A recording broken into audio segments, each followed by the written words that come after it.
हाँ जी, ठीक। चलो तो आप लोग हाँ हाँ तिवारी, हाँ बोलो। 1 बजे की है ना, तो ग्रुप में मैसेज नहीं देखा तुमने? अरे यार कैसी बात करता है। अच्छा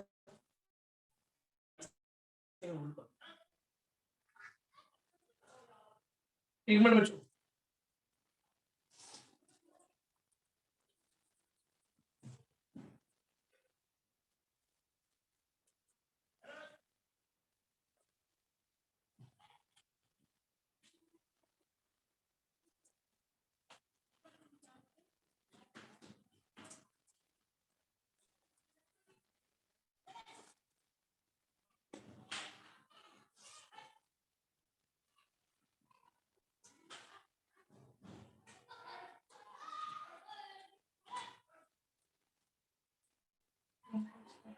हाँ तिवारी,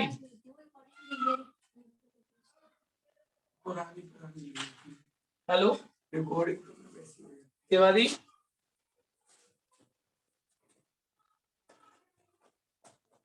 चेक कर।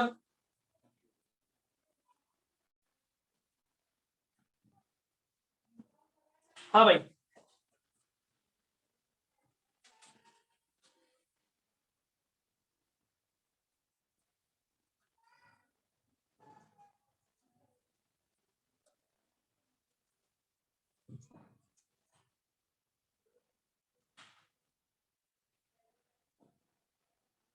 चलो बच्चों। तो बच्चों मैंने आप लोगों को एक एक्सरसाइज अभी 11.4 देखने के लिए कहा था। जब तक आप लोगों ने देखा इसमें इक्वेशंस, तो जरा मुझे पहले में आपसे ये जानना है कि आप मुझे बताएंगे कि कौन सा टाइप का हाइपरबोला है, हॉरिजॉन्टल है कि हाइपर वर्टिकल है। तो एक एक करके मैं शुरू करूंगा, जरा आप लोग मुझे बताते जाएंगे, जिसका मैं नाम अनाउंस करूं वो मुझे बताएगा। चलिए साहब, अक्षरा दीदी पहला वाला हॉरिजॉन्टल है कि वर्टिकल है अक्षरा? भैया हॉरिजॉन्टल। हॉरिजॉन्टल कैसे पहचाना अक्षरा? क्यों अक्षरा? Akshara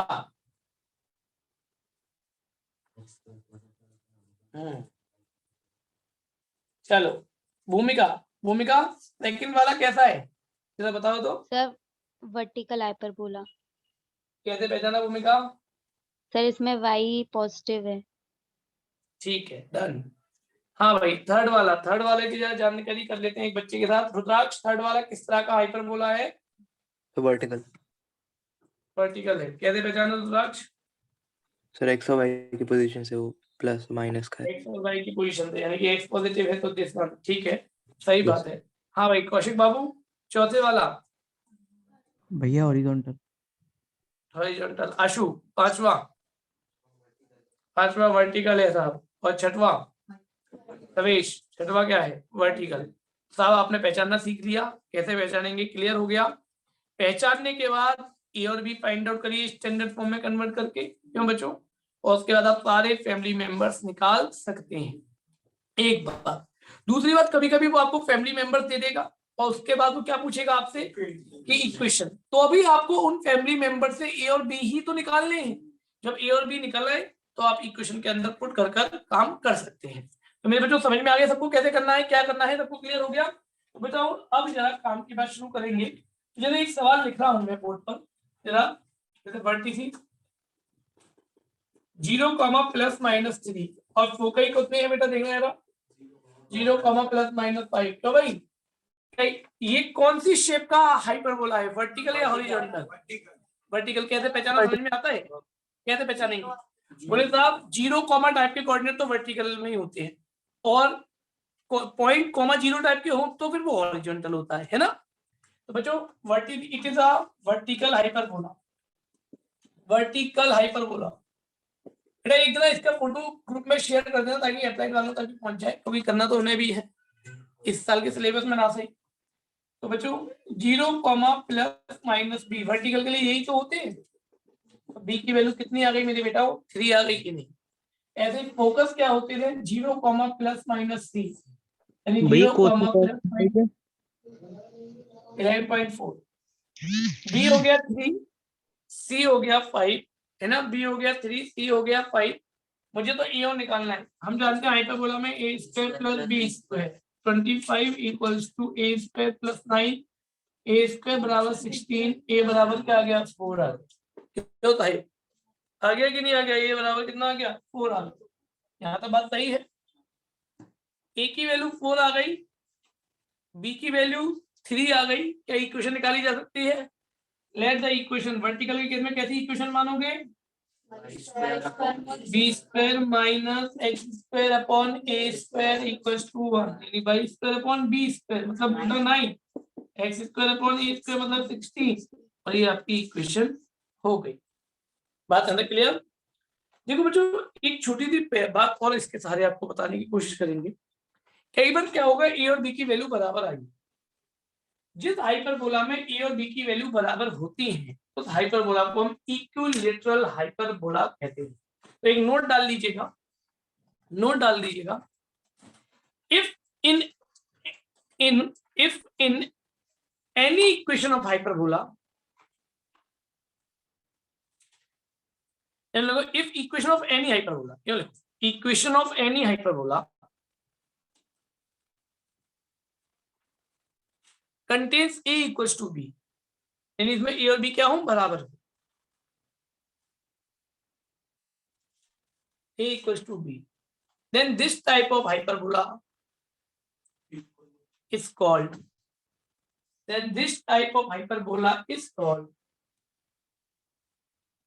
equilateral hyperbola.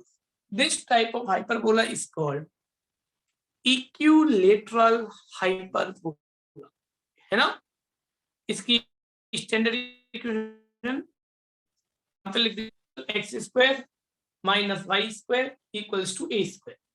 हाँ भाई, X square minus Y square equals to A square, क्योंकि ये और भी एक से एक से हो गई तो एलसीएम लेके उधर भेज दिया। समझ गए मेरी बात को?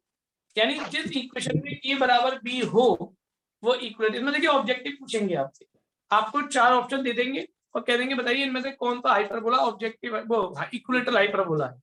तो जिसमें ए बराबर बी हो वो सारे हाइपरबोला हमारे इक्विलेटरल हाइपरबोला होते हैं, है ना? एक बात और बताऊंगा, रेक्टेंगुलर हाइपरबोला। देखो बच्चों, भैया आपके सिलेबस में पार्ट में नहीं है पर इस भी समझ लीजिए, क्योंकि एक बार पेपर में मैंने सवाल देखा, रेक्टेंगुलर हाइपरबोला वो होता है जिसके लिए ऐसे, मतलब एक्स एक्सिस और वाई एक्सिस इसके लिए शेडो का काम करने लग जाती है, मतलब आर्म्स कहाँ है, यहाँ पर, और एक्सिस कहाँ है, यहाँ पर। तो ऐसे हाइपरबोला को हम लोग क्या बोलते हैं, रेक्टेंगुलर हाइपरबोला, ठीक है? इनको एसिम्प्टोट बोलते हैं, जो किसी को परछाई करता है उसको हम एसिम्प्टोट बोलते हैं। तो जब एक्स एक्सिस और वाई एक्सिस किसी हाइपरबोला के लिए एसिम्प्टोट बन जाए तो उसको हम लोग रेक्टेंगुलर हाइपरबोला बोलते हैं, है ना? तो लिखेंगे when x and y, x axis and y axis, when x axis and y axis are the asymptote of any hyperbola, are the asymptote, हाँ बिल्कुल इसीलिए मैं समझ गया, asymptote of hyperbola,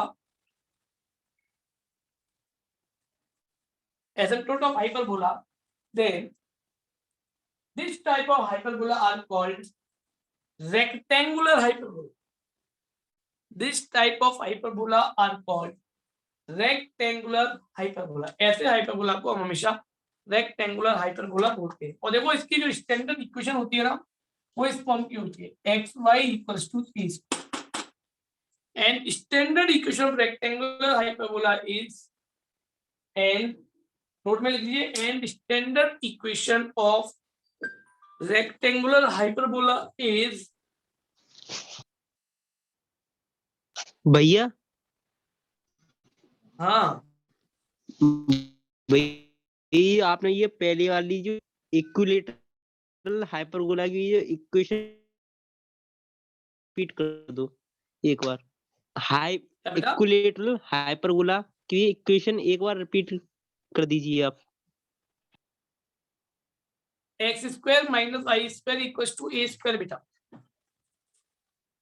x square minus Y square equals to A square. हाँ भाई, the standard equation of rectangular hyperbola is xy equals to c square. हमसे ज्यादा नहीं पूछेगा, केवल आपसे इक्वेशन ही पूछ सकते हैं, कोई इसके हायर क्लास में ज्यादा डिटेल्स में। तो बात यहाँ तक क्लियर हो गई सबको? यहाँ तक सबको मेरी बात समझ में आ गई है बच्चों, हाइपरबोला से रिलेटेड? सर इक्विलेटरल क्या बोली थी सर? X square.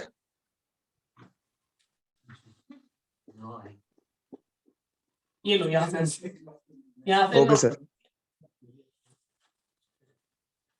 हाँ ठीक, चलो बच्चों, तो मेरे बच्चों ये बात हमारी यहाँ तक हो गई आपसे हाइपरबोला से रिलेटेड पूरी, और ये चैप्टर यहाँ पर आकर होता है कंप्लीटेड। पर हालांकि मुझे अभी इसमें एक दिन आपको अभी परसों मैं आपसे पैरामेट्रिक इक्वेशन पर भी चर्चा करूंगा कि हर एक उनकी पैरामेट्रिक इक्वेशन होती है, सर्किल की, इलिप्स की, पैराबोला की, ये क्या होती है, क्योंकि इनका यूज अभी करना है अभी।